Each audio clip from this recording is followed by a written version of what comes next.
NPP in relation to the oil deal. Okay, so I guess that should be all. Do you still have okay, martin-kyere's statement? Quickly go through them for us, yeah. Okay, so I read martin-kyere's statement. It says, I have followed with keen interest how successive governments have handled the killings of 44 Ghanaians who were my colleagues by Gambian security forces with regret. I have consistently been traumatized by the event such that I have come to the realization that until something meaningful is achieved, the souls of my departed brothers will continue to haunt me. Fellow countrymen, help me to, however, thank the NDC government led by President Mills for having been able to secure compensation for 6 of my colleagues who died out of the 40. I am particularly grateful to the Vice President for inviting me to come and give him a personal briefing. I enjoyed the opportunity he offered me and the level of interest he has so far shown and his continuous interest in getting to the bottom of this whole saga. I do this press release coming from the background that this Vice President of the country has shown goodwill for those of our country's citizens who, in our quest to seek greener pasture, find ourselves going through all manner of troubles in other countries. I say this because if the NPP government has shown this level of commitment to citizens of Ghana who encounter difficulties outside Ghana, I have a firm belief that the UN and AU Joint Investigative Committee would have done a better job than what we have had. I remember when I returned to Ghana how Nana-Addo-Dankwa-Akuffo-Addo, then Foreign Affairs Minister, handled my attempts to make sure the government of Ghana gets a good briefing in order to build a good case for ourselves. Nana-Addo-Dankwa-Akuffo-Addo sometimes made me feel like an outcast whenever I wanted to have his attention on this matter. As a returnee who arrived with nothing, I sometimes had to beg for alms before I was able to travel back to Kumasi whenever I visited the Ministry of Foreign Affairs when Nana-Addo-Dankwa-Akuffo-Addo was there.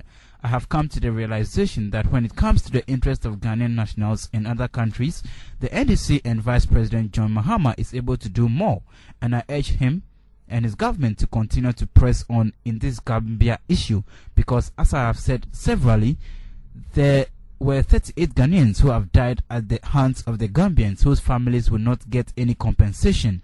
If only 6 families are compensated out of the total number of 44 who died, and signed by Martin-Kyere, Capital.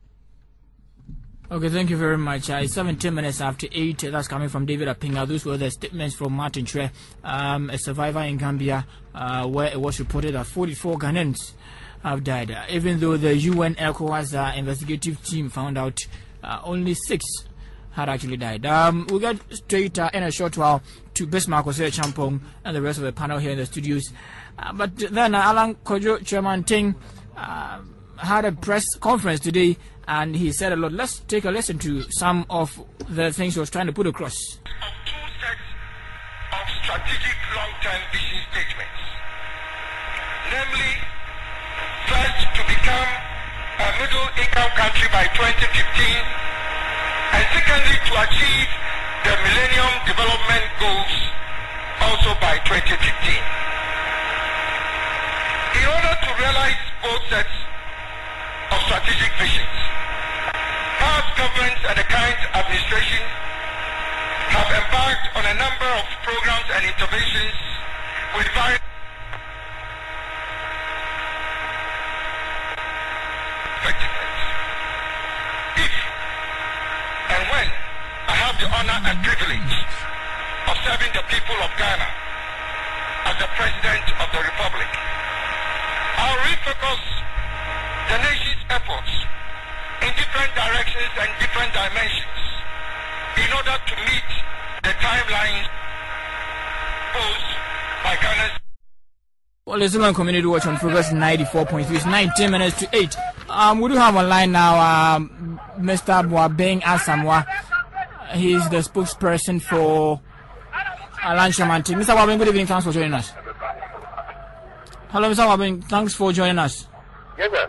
Yeah, exactly what was the message in summary that John-Alan-Kyeremanteng would want to put across? A new and modern Ghana, an era of economic liberation, public-private sector partnerships with meaning. This is the message. Okay, and do you think that this message actually got to the delegates and could win? It was not the message to the delegates. The message to the delegates was entirely different. Okay, So who was this message really directed? Yes, you see, after introducing yourself to the delegates, inevitably the delegates are going to select you to present you to the people of Ghana. And therefore, there's a feeling and a need to present him to Ghanaians as a whole. And that is where at least he had to mention his policy, broad policy framework for the nation in the event, God willing, elected as the candidate. But before then, he's been touring the country with a message which is very, very delegate specific, which was an intra-party message. Okay.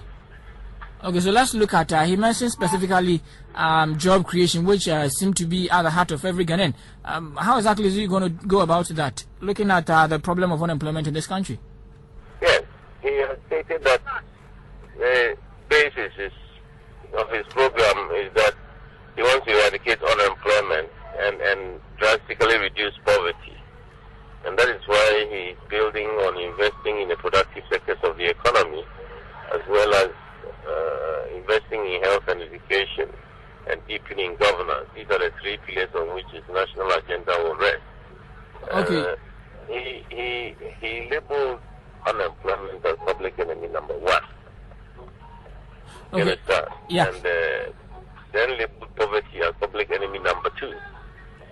So it appears that the key focus, if given the mandate, will be to design programs combining the strength and stability of the state with the entrepreneurial skills of the private sector to generate employment. This is the whole idea. So how will you assess the chances of Alan-Kyeremanteng, especially against Nana-Addo, come August 7th?